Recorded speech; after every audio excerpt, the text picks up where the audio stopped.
Right నమస్తే welcome back to special episode electoral bonds మీద supreme court ఇటీవల ఒక సంచలనాత్మకమైన తీర్పు ఇచ్చింది. ప్రజాస్వామ్యాన్ని నిస్వార్థంగా మరి పారదర్శకంగా నిర్వహించేందుకు మరి ఈ తీర్పు పనిచేస్తుందంటూ కూడా పలువురు మేధావులు అభిప్రాయం వ్యక్తం చేస్తున్నారు. అదేవిధంగా మరి వీటిని తమకు నచ్చిన పార్టీలకు సమర్పించుకునే అవకాశం కూడా ఉంది. అయితే వీటి యొక్క కొనుగోలు ఎవరు చేస్తారన్నది మాత్రం సదరు బ్యాంకు దగ్గర మాత్రమే గుప్తంగా ఉంచబడుతుంది. అయితే ఈ క్రమంలో రాజకీయ పార్టీలు మరి మూలధనాన్ని వారికి కావాల్సిన క్యాపిటల్ని మరి కోట్లాది రూపాయల్లో వారు అంతా పోగు చేసుకుంటున్నారు. దాన్ని అప్రజాస్వామిక కార్యకలాపాలకు వినియోగిస్తున్నారు అన్నది మరి వినిపిస్తున్న వినియోగం మీన్స్ ఒక అభియోగంగా వినిపిస్తోంది. ఇక ఈ అంశం మీద మనతో పాటు చర్చా కార్యక్రమంలో పాల్గొనేందుకు జస్టిస్ ఈశ్వరయ్య గారు ఉన్నారు. ముందుగా మనం వారిని ఇన్వైట్ చేస్తున్నాం. జస్టిస్ ఈశ్వరయ్య గారు నమస్తే అండి, వెల్కమ్ టు షో అండి. నమస్కారం.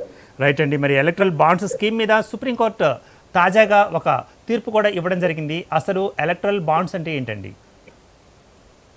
ఎలక్ట్రల్ బాండ్స్ ఇవి 2018లో కొత్తగా ఇదొక people's representations act, companies act, తర్వాత మన ఇన్కమ్ ట్యాక్స్ యాక్ట్, ఈ మూడింటిని అమెండ్మెంట్స్ చేసుకుంటూ ఎలక్ట్రల్ బాండ్స్ ఏ పొలిటికల్ పార్టీకైనా ఏ వ్యక్తి అయినా కూడా ఎంత నల్లధనం, తెల్లధనం కాదు, ఎంత నల్లధనం ఇచ్చినా కూడా అది గోప్యంగా ఉంచబడుతుంది.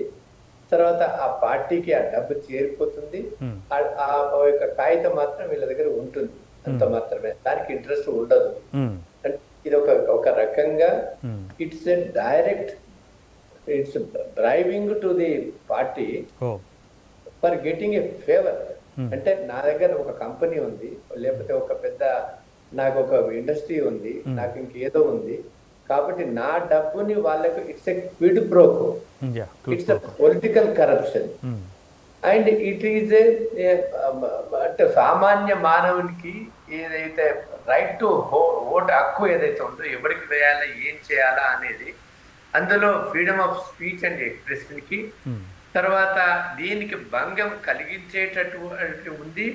కాబట్టి అందుకనే కొంతమంది ఇప్పుడు ఈ అంటే మన ఓటుని నోటుతోని కొనుక్కోబడకూడదు.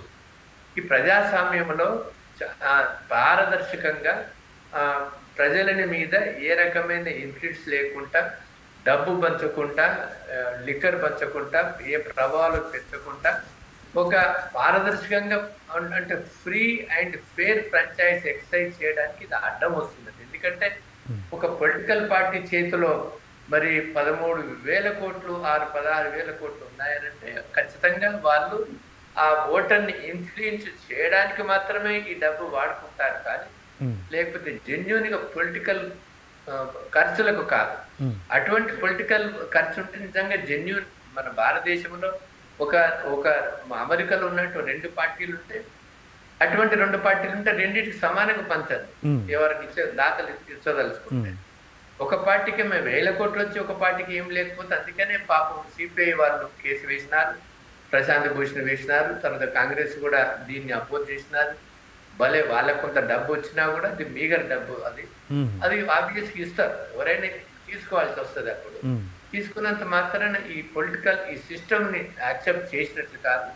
అందుకని వాళ్ళు కూడా దీన్ని సిపిఎం, కాంగ్రెస్, ప్రశాంత్ భూషణ్ మామూలుగా ఒక రైట్ ఇన్ఫర్మేషన్ ఒక చంద్రశేఖర్ గౌడ్ తీసేసుకుంటే ఏ రకంగా ఉన్నాయనే విషయాలన్నీ బయటపడిన తర్వాత సుప్రీంకోర్టులో తగిన రీతిగా ఆర్గ్యుమెంట్ చేసిన వాళ్ళు మంచి, ఇదొక శుభ పరిణామం చెప్పాలి ఈ జడ్జిమెంట్ భారతదేశం ప్రజాస్వామ్యానికి.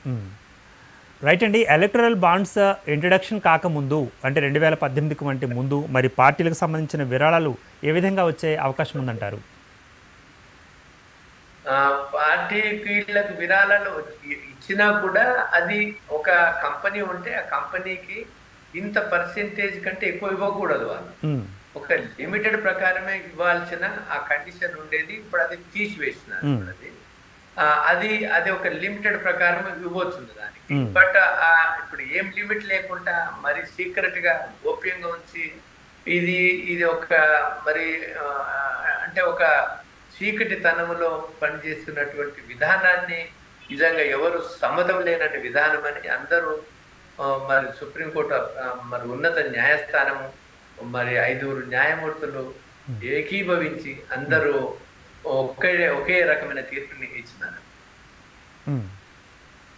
రైట్. ఇప్పుడు సుప్రీంకోర్టు తీసుకున్న ఈ తాజా నిర్ణయం ఇప్పుడు ఈ తాజా నిర్ణయం మరి ఏ విధంగా ప్రజాస్వామ్యాన్ని అందులో ఉన్న సమస్యలను మరి ముఖ్యంగా నల్లధనాన్ని మరి ఎలక్షన్ల టైంలో జరిగే ఈ యొక్క ఏదైతే కరెన్సీ కట్ల ప్రవాహం ఉంటుందో ఆ ప్రవాహాన్ని అడ్డుకట్ట వేయగలదంటారు?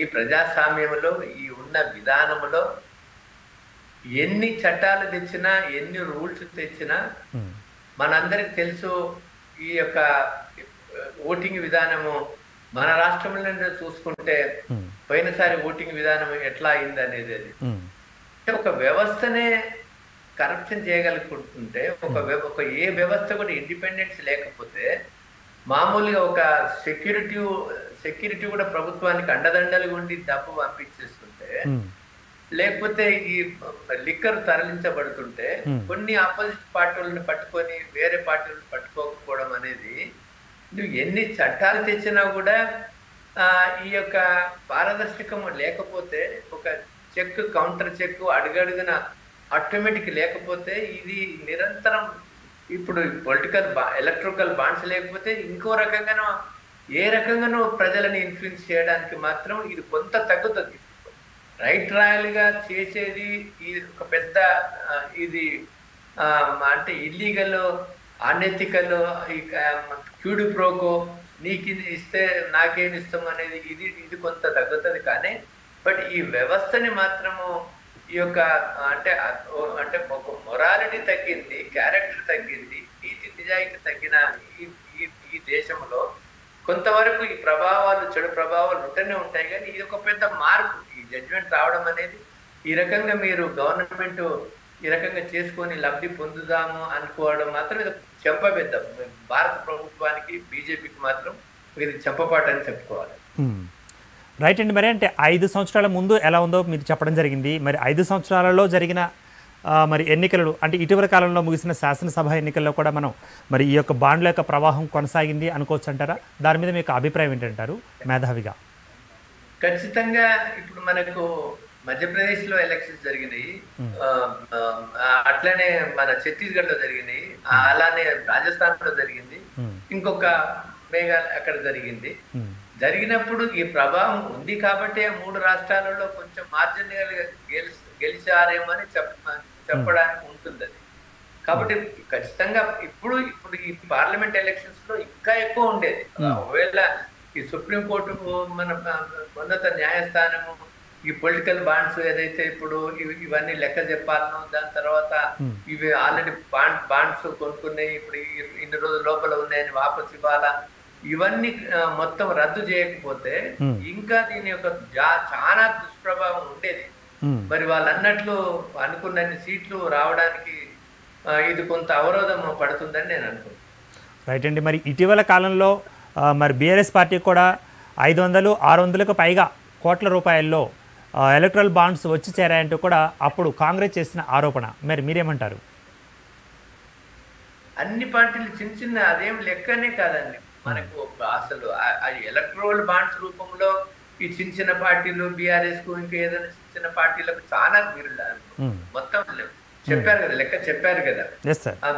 బీజేపీ తర్వాత కొంత కాంగ్రెస్ కు కొంత వచ్చింది, తర్వాత చిన్న పార్టీలకు వచ్చింది. అసలు ఆ డబ్బులు లెక్కనే కాదు. వాళ్ళు ఏదైతే బీఆర్ఎస్ లో పోయినసారి ఎన్నైతే డబ్బులు ఖర్చు పెట్టుకున్నారో ఈసారి కూడా ఎంతైతే 2 పార్టీలు కూడా ఖర్చు పెట్టుకున్నాయో అది మరి అసలు ఎవరు ఊహించనంత. అసలు మొత్తం భారతదేశంలోనే కాస్ట్లీయెస్ట్ ఎలక్షన్స్ అంటే తెలంగాణ ఎలక్షన్. తెలంగాణ కంటే గొప్ప మరి కాస్ట్లీయెస్ట్ ఎలక్షన్స్ భారతదేశంలో ఎక్కడ లేవు. ఎందుకంటే ఒక్కొక్క ఓటర్ దగ్గర మీరందరికి బాహటంగా వాళ్ళకు 2,000 రూపాయలు ఇచ్చిన కేసులు ఉన్నాయి, 1,500 ఇచ్చిన కేసులు ఉన్నాయి, 2,500 కేసులు ఉన్నాయి. అంటే ఆ రకంగా ఇచ్చి మరి ఓటర్లను ప్రభావాలు పెట్టిన ఒక శుభ పరిణామం ఏంటంటే ఓటర్ చైతన్యమైన ఈ డబ్బు మా డబ్బే మీరు నల్లధనం మా డబ్బు మా కష్టార్జితమే కాబట్టి మా డబ్బు మాకే ఇస్తున్నారు కాబట్టి మీకు ఓటు వేయాల్సిన అవసరం లేదని ఒక ఇంగిత జ్ఞానం మాత్రం ప్రజలకు వచ్చింది. అది చాలా శుభ పరిణామం. కాబట్టి ఈ రోజులలో ప్రజలు మారినప్పుడు ఇటువంటి యొక్క వక్ర మార్గాలన్నిటిని కూడా కొంచెము కట్టుబడి చేయొచ్చును, దాన్ని రెగ్యులేట్ చేయొచ్చును. ఈసారి మనకు ఆ రకమైన మీకు తెలుసు, తెలంగాణలో ఏదైతే చైతన్యం ఉందో ప్రజలకి ప్రస్ఫుటంగా మీకు తెలుస్తా ఉంటుంది. డబ్బులు తీసుకొని కూడా ఓటు వేయలేదు. రైట్ అండి. ఇప్పుడు అదేవిధంగా మరి ఈ యొక్క ఎలక్ట్రల్ బాండ్స్ అనేవి ఎవరు కొనుగోలు చేశారన్న విషయాన్ని ఎలక్ట్రల్ బాండ్స్ మీద రాయడం జరగదు, దాని మీద ముద్రించడం జరగదు, సదరు బ్యాంక్ దగ్గర మాత్రమే ఉంటాయి. మరి ఇప్పటి వరకు దాన్ని ఏ విధంగా దుర్వినియోగం చేసి ఉంటారు అనుకోవచ్చు అంటారు? ఇప్పుడు అందుకనే ఇప్పుడు ఆ లెక్కలు అడిగితే ఇప్పుడు మొత్తం 2018కి వెళ్ళి ఇప్పుడు వచ్చిన 1000 కోట్లు అది ఎట్లా ఖర్చు పెట్టినారు, ఏం చేసినారు అనేది ఇప్పుడు లెక్క పెడితే తెలుస్తుంది. లేకపోతే ఇప్పుడు ఇప్పుడు ఇప్పుడు కష్టమైన పని వాళ్ళకు, లేకపోతే వాళ్ళకి ఎక్కడ ఖర్చు పెట్టినారు, ఈ రకంగా పంచినాయి, వాళ్ళకు ఏమి అడిగే అధికారము ఆస్కారం లేకుండేది. ఇప్పుడు ఎక్స్ప్లెయిన్ చేయవలసిన అవసరం ఉంటుంది ఇప్పుడు. రైట్ అండి. దీంతో పాటు మరి ప్రజా ప్రాతినిధ్య చట్టం 1951 సెక్షన్ 29A క్రింద మరి ప్రజా పార్టీలుగా ఉన్న పార్టీలు ఏవైనా సరే విరాళాలు స్వీకరించవచ్చు అని ఇప్పటికే ఒక చట్టం కూడా ఉండడం మరి మనకు తెలిసిన విషయమే. ఇప్పుడు దానికి అడ్డుకట్టబడింది అన్న విషయం ఇప్పుడు తీసుకోవచ్చు అంటారా సుప్రీంకోర్టు తాజాగా ఇచ్చిన తీర్పు నేపథ్యంలో? ఇప్పుడు ఏ పార్టీకైనా డొనేషన్స్ ఇవ్వచ్చు, వాళ్ళకు డబ్బులు ఇవ్వచ్చు, కాంట్రిబ్యూట్ చేయొచ్చు ఇష్టమైన పార్టీకి. నా దగ్గర 10 కోట్లు నేను 1 కోటి ఇవ్వచ్చు, నా ఇన్కమ్ ట్యాక్స్ గురించి ఇన్కమ్ ట్యాక్స్ కడితే నాకు ఇష్టం వచ్చిన పార్టీకి నేను విరాళాలు ఇవ్వచ్చు. బట్ అది అకౌంటెడ్ మనీ ఉండాలా, అది బ్లాక్ మనీ అయి ఉండదు, అది కరప్టెడ్ మనీ అయి ఉండదు, అది టేంటెడ్ మనీ అయి ఉండదు, అది నల్ల డబ్బు అయి ఉండకూడదు. ఆ రకంగా నువ్వు లెక్క చూపించి నువ్వు ఏ పార్టీకైనా ఇవ్వచ్చు. ఆ రకంగా అది ఆల్రెడీ ఇప్పుడు ఈ ఎలక్ట్రల్ బాండ్స్ మాత్రం సెక్షన్ 29 ఆర్పి యాక్ట్ కింద కూడా అది కూడా గోప్యంగా పెట్టే అటువంటి యొక్క అందులో అమెండ్మెంట్ చేసినారు కాబట్టి అది చెల్లనేరు. రైట్ అండి. మరి ఇప్పుడు ఎలక్ట్రల్ బాండ్స్ విషయంలో పేర్లు అక్కడ ప్రకటించకపోవడం, ముద్రించకపోవడం, మరి ఒకవేళ సమాచార హక్కును ఉల్లంఘించే అవకాశం ఉంది అన్న నేపథ్యం కూడా బయటకు వచ్చింది ఒక పాయింట్. మీరేమంటారు దీనికి? అది ఖచ్చితంగా నిజం. అది ఇప్పుడు రైట్ టు ఇన్ఫర్మేషన్ యాక్ట్ కు వ్యతిరేకము, ఫండమెంటల్ రైట్స్ ఆర్టికల్ 91A కు వ్యతిరేకము, ఇది ట్రాన్స్పరెన్సీకి, ఫ్రీ అండ్ ఫేర్ ఎలక్షన్స్ కి వ్యతిరేకము. ఇది అన్ని పార్టీలని ఒక ఈక్వాలిటీ అంటే మన లెవెల్ ప్లే ఫీల్డ్ ఏదైతే ఉంటుంది, మనం ఒక పోటీ పరీక్షలు అవుతే అందరికి ఒకే రకమైన గ్రౌండ్ పెట్టి అందరికి ఒకే రకమైన లైన్ లో పెడితే ఎవరు ముందు ఉరుకుతారనేది తెలుస్తుంది. ఈ రకంగానేమో ఇక్కడనేమో బాగా వీళ్ళకు ఇంబ్యాలెన్స్ ఉండి వాళ్ళకు డబ్బు ఈ రకమైనది అడ్వాంటేజ్ ఉన్న పార్టీలతో చిన్న పార్టీలు కొట్లాడాలంటే ఎలక్షన్స్ మరి కంటెస్ట్ చేయాలంటే చాలా కష్టం. కాబట్టి ఇది అప్రసాద్యకము అని సుప్రీంకోర్టు చాలా న్యాయబద్ధంగా చట్టబద్ధంగా మంచి తీర్పు ఇచ్చినారు. ఇది ప్రజలందరూ కూడా చాలా ఆహ్వానిస్తున్నారు. రైట్. ఇప్పుడు మరి ఎలక్షన్స్ నేపథ్యంలో కూడా ప్రజాస్వామ్య ప్రక్రియలో ఇక పౌరులు తమ యొక్క ఓటు హక్కును స్వేచ్ఛగా వినియోగించుకోవచ్చు, అదేవిధంగా విరాళ విషయంలో మాత్రం ఈ విధంగా అడ్డుకట్ట వేయడం జరిగింది అనుకోవచ్చు అంటారా? కామెంట్. అనుకోవచ్చు, ఖచ్చితంగా అనుకోవచ్చు. బట్ అయినా కూడా ఒక పెద్ద అంటే ఇప్పుడు మనము అంటే ఒక పెద్ద అవరోధం తప్పింది, కానీ ఇంకా వక్ర మార్గాలు వాళ్ళు ఎంచుకుంటారు, ఇది కంటిన్యూ అవుతుంటది. కొంచెం తక్కువైనా కూడా ఇటువంటి యొక్క వక్ర మార్గాలు అవలంబించుకొని ఇప్పుడు ఈ దేశంలో అదాని అంబానీ ఎవరికి ఇస్తారండి డబ్బు? తర్వాత అదాని అంబానీకి ఇన్ని 1000 కోట్లు, ఇన్ని ఇండస్ట్రీస్, మొత్తం ఎయిర్పోర్ట్స్, సీ పోర్ట్స్, రోడ్వేస్, తర్వాత మొత్తం వాళ్ళు కట్టబెడుతున్నారంటే ఆ డబ్బు వాళ్ళకి ఏ రకంగా వాళ్ళు ప్రతి సంపాదించేది లెక్క చెప్తారా? వాళ్ళు ఎంత డబ్బు వాళ్ళ అందుబాటులో ఉంటుంది? అది ఈవెన్ బయటకు ఇవ్వగలదు, అది బ్లాక్ ఇవ్వగలదు. ఇది దానికి కూడా దాచుకోవడానికి వీళ్ళకి ఏదైతే ఇన్కమ్ ట్యాక్స్ అనేవి కూడా తీసుకోవడానికి ఏదైతే ఇది పెట్టినారో దానికి అడ్డుకట్ట పడింది. ఇది కొంతవరకు అడ్డుకట్ట పడింది, కానీ ఈ political corruption political manipulation, political ఈ రకమైనది ఇది ఇది మాత్రం ఇది కొంతవరకు తగ్గుతుంది కానీ మొత్తం తగ్గదు. రైట్ అండి. మరి ప్రభుత్వాలు కూడా ఆ ప్రభుత్వాల హయాంలో వారికి నచ్చిన చట్టాలను తయారు చేసుకొని అమలు చేసుకునే పరిస్థితి మనం చూస్తున్నాం. మరి ఈ పరిస్థితి రాకుండా ప్రజాస్వామ్యం పరిరక్షించబడాలి, 10 కాలాల పాటు కూడా మరి భవిష్యత్ తరాలకి న్యాయం జరగాలి అంటే ఎలాంటి చర్యలు తీసుకోవాలంటారు ప్రభుత్వం నుంచి కానీ, లేదా ఒకవేళ ప్రభుత్వం నిర్దేశించే సభల గురించి కానీ? ప్రభుత్వాలు ఏ ప్రభుత్వం కూడా సరైన చర్యలు తీసుకోరు. మాట్లాడడానికి ఎలక్షన్స్ ముందు, కానీ ఎలక్షన్స్ అయినాక పవర్ వచ్చినాక వాళ్ళ పనితీరు వేరుగా ఉంటుంది. మనకు తెలంగాణనే ఒక ఉదాహరణ. తెలంగాణలో ఏ పార్టీలు ఎంత ప్రలోభం పెట్టినా వాళ్ళ యొక్క మనస్ఫూర్తిగా, అంటే వాళ్ళ కాన్షియస్ గా, వాళ్ళ యొక్క ఆత్మసాక్షిగా ఈసారి ఏదైతే ఓటింగ్ ప్యాటర్న్ జరిగిందో, సివిల్ సొసైటీలో మార్పు వచ్చినప్పుడు, సివిల్ సొసైటీ చైతన్యమైనప్పుడు, ఈ ప్రజాస్వామ్యంలో ప్రజలు, ఇది ప్రజాస్వామ్యం కాబట్టి ప్రజలు వాళ్ళ ప్రతినిధులను వెనుకోవాలి కానీ వాళ్ళని కొనే వాళ్ళని వెనుకోకూడదు అనే ఒక పెద్ద ఉద్యమం వచ్చి ఎవరికి ఓటు వేయాలి, ఎవరికి ఓటు వేయకూడదు అనేది ఇంగిత జ్ఞానం ఎవరికి వాళ్ళకి వచ్చినప్పుడు ఇటువంటి యొక్క నల్ల చట్టాలు ఎన్ని తెచ్చినా, లేకపోతే ఎంత అదాని అంబానీ దగ్గర 1000 కోట్లు తీసుకుని ఖర్చు పెట్టినా కూడా ఓటర్ని ప్రభావితం చేయడానికి వీలు లేకుండా పోయినప్పుడు ఇటువంటి ఏం పనిచేయదని నా యొక్క అభిప్రాయం. తర్వాత ఇది కూడా, దీనికి కూడా ఇప్పుడు ఇదొకటి, ఎలక్ట్రల్ బాండ్స్ ఒకటి పెద్దది. తర్వాత ఈ ఈవీఎంస్ ఎలక్ట్రానిక్ మెషిన్ ఓటింగ్ కూడా, అది కూడా పారదర్శకంగా లేదని పెద్ద ఉద్యమం జరుగుతూ ఉంది. అది కూడా బ్యాలెట్ పేపర్ ద్వారా మరి లేకపోతే ఈవీఎంలో 100% వివి ప్యాడ్స్ ఒక డబ్బాలో వేసి అవి కూడా లెక్క పెడితే నిజంగా పారదర్శకంగా ఈ యొక్క ప్రజాస్వామ్య పద్ధతిలో ఎలక్షన్స్ జరుగుతాయని నా యొక్క నమ్మకం. రైట్ అండి. మరి దేశంలో ఉండే ఆ యొక్క ప్రజా పార్టీలు ఏవైతే ఉన్నాయో, మరి ఈ పార్టీలన్నీ కూడా ప్రజాస్వామ్యాన్ని పరీక్షించే దిశలో ముందుకు వెళ్ళాలి, అటువంటి సంస్కరణలు తీసుకురావాలి. కానీ వారి చేతిలో అధికారం ఉంది కదా అని వారికి తగినట్టుగా, వారికి తగ్గట్లుగా చట్టాలను చేసుకుంటూ ఇలా వెళ్తూ ఉంటే ప్రజాస్వామ్యానికి తూట్లు పొడిచిన పార్టీలు అని అనుకోవచ్చు అంటారా?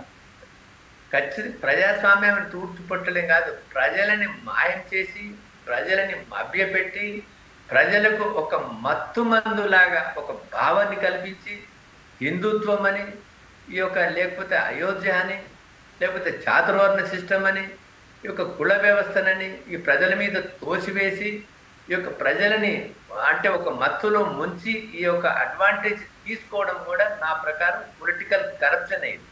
It's not a free and fair elections. ప్రజల్ని ఏ రకమైన ఎట్లా మోసం చేయాలా, వాళ్ళ యొక్క సెంటిమెంట్స్ ని, వాళ్ళ యొక్క వీక్నెస్ ని ఎట్లా ఎక్స్ప్లాయిట్ చేయాలా. ఫర్ ఎగ్జాంపుల్, మనం ఇంటాక్సికేటింగ్ లిక్కర్స్ ని ఎట్లా అలవాటు చేసి ఈ రోజు లబ్ధి పొందుతున్నాయో లిక్కర్ కంపెనీస్, టొబాకో కంపెనీస్, ఇవన్నీ ఈ ఎలక్షన్స్ కూడా ఈ రకమైన హిందుత్వం మీద, ఈ రకమైన ఒక పెద్ద ఒక భావజాలాన్ని ఈ యొక్క భారతదేశంలో పంచి వాళ్ళ యొక్క మరి రాజకీయ లబ్ధి పొందడానికి ప్రయత్నం చేస్తున్న వేళ ప్రజలందరూ చైతన్యపరిచి, మనకి హిందుత్వం మనకు అన్నం పెట్టది, ఉద్యోగం ఇవ్వదు, విద్య ఇవ్వదు. కాబట్టి మనకు హిందుత్వం అనేది భారతదేశంలో ఉన్న అందరూ భారతదేశస్తులే, అందరూ సమానమైన పౌరులే. కాబట్టి దానికి ప్రలోభపడి ఎవరికైనా నమ్మకం ఉంటుంది, ఎవరికైనా ఆస్థ ఉంటుంది, కానీ ఆ ఆస్థని ఒక వీక్నెస్ గా మార్చుకొని ఓట్లు వేయించుకోవడం కూడా ఇదొక పెద్ద political fraud and political corruption. Okay, right అండి. ఇప్పుడు అదేవిధంగా మరి నీటి ప్రవాహం, ధన ప్రవాహం మనం చూసినట్లయితే ధన ప్రవాహం అనేది నీటి ప్రవాహంలో కొనసాగుతున్న పరిస్థితి.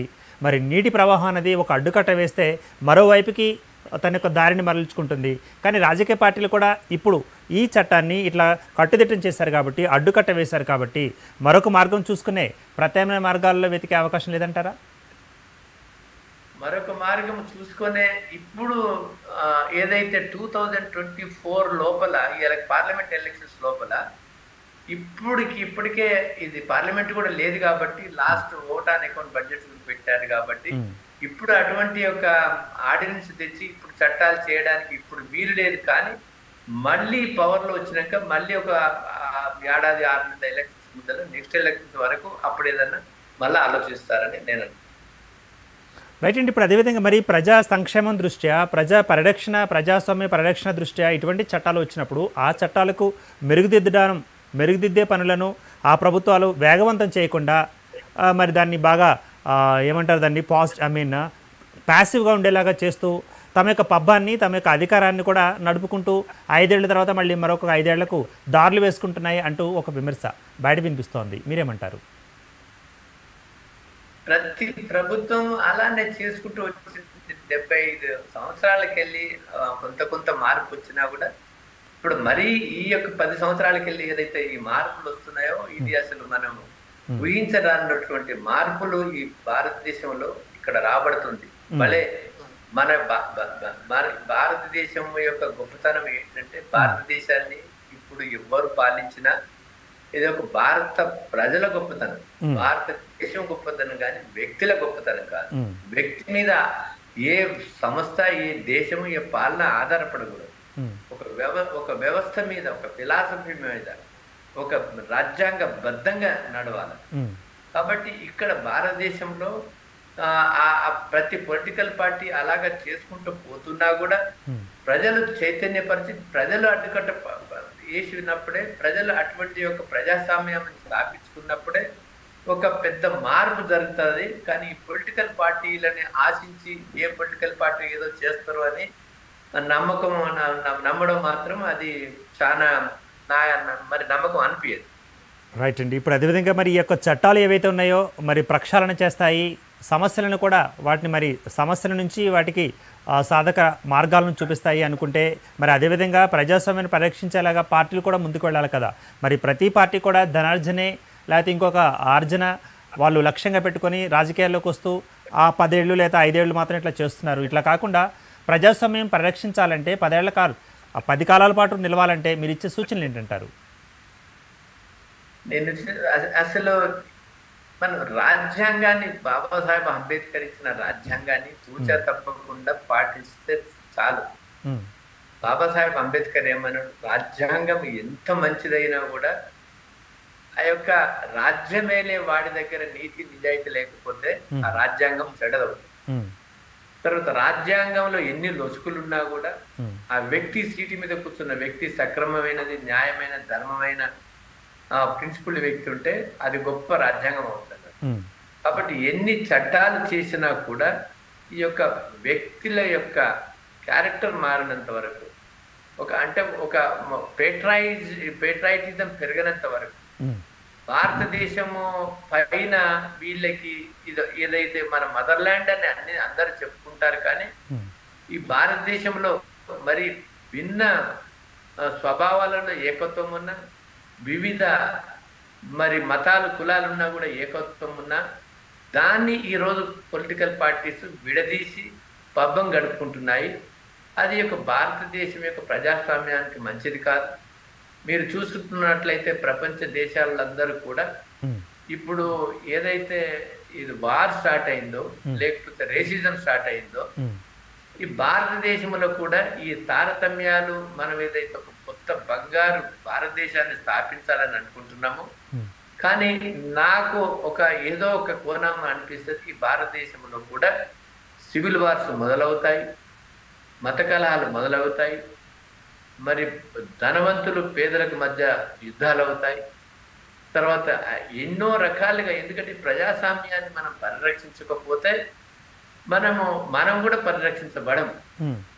ఈ స్థితి రాకూడదని నేను కోరుకుంటూ ప్రజలు, పార్టీలు కూడా, అందరూ కూడా ఒక మంచి రాజ్యాంగాన్ని పరిరక్షించుకొని ఒక నీతి నిజాయితీ గల వాళ్ళని పాలన ఇచ్చి, ప్రతి అందరికి సమాన అధికారాలు ఇచ్చి, సామాజిక న్యాయం చేసి, ఎందుకంటే అందరూ బాగుపడ్డప్పుడే దేశం బాగుపడుతుంది. అదాని, అంబానీ కొంతమంది బీజేపీలో లేకపోతే కాంగ్రెస్ లో లేకపోతే ఏదో బీఆర్ఎస్ లో కొంతమంది బాగుపడితే భారతదేశం బాగుపడ్డట్టు కాదు.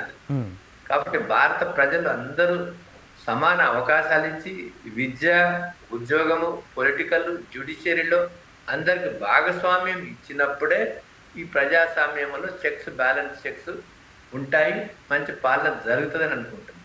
రైట్ అండి. మరి ఫ్రాంచైజ్ సిస్టంలో కూడా అంటే ఓటు హక్కును వినియోగించుకునే పద్ధతిలో కూడా కొన్ని లోపాలు ఉన్నాయి. ఈ లోపాల వల్లనే మరి ఆయా ప్రభుత్వాలకు సంబంధించిన ప్రభుత్వాలను ఎంపిక చేసుకునేటప్పుడు మరి ఓటు హక్కును దుర్వినియోగం పరుస్తున్నారు ఓటర్ అన్న విమర్శ ఒకటి ట్విట్టర్ వేదికగా నేను చదవడం జరిగింది. దీన్ని ఎలా తీసుకోవచ్చు అంటారు? ఓటకు ఎప్పుడైతే బ్యాలెట్ పేపర్ ఉన్నప్పుడు ఓటకును దుర్యోగం చేయబడినది, ఈ యొక్క రిగ్గింగ్ అయింది, తర్వాత ఇట్లా అయిందని అభియోగాలు ఉన్నాయో, ఇప్పుడు కూడా ఈవెన్ ఎలక్ట్రానిక్ ఓటింగ్ మిషన్ ద్వారా కూడా ఆ సేమ్ పరిస్థితి జరుగుతుంది కూడా.